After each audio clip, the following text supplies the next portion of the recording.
I of course stand with Israel, and of course Israel has the right to defend itself. But when people start talking about eradicating Hamas, and even I, um, wonder where that's going to lead, because you can't eradicate. I mean, this is the sort of this is the idea that if you can take out the leader of a terrorist organization, whether it was ISIS or Osama bin Laden's lot, you could the sort of the fantasy was that you could just assassinate the leader and it would disappear. But of course, Yeah. if you destroyed every leading figure in Hamas, the the people who support it would still be there.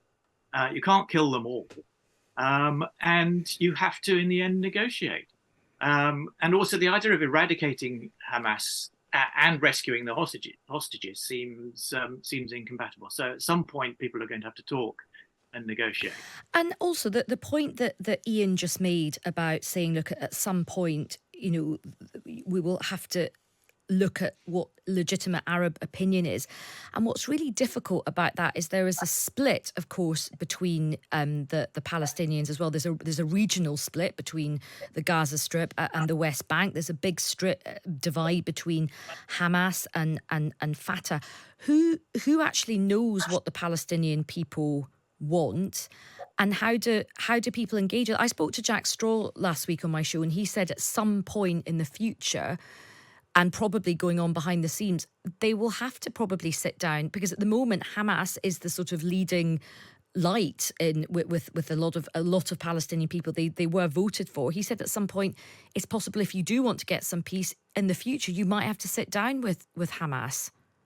Yeah, I mean, I think that is the sort of logic of the situation.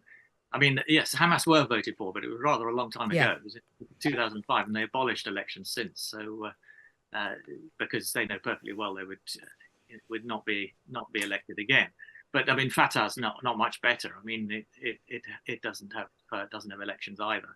So it is rather difficult to know what the Palestinian people, if such a thing exists at all, what they think, and what they would support. But yeah, I mean, in the end, I think Jack Straw is right that there will have to be negotiation.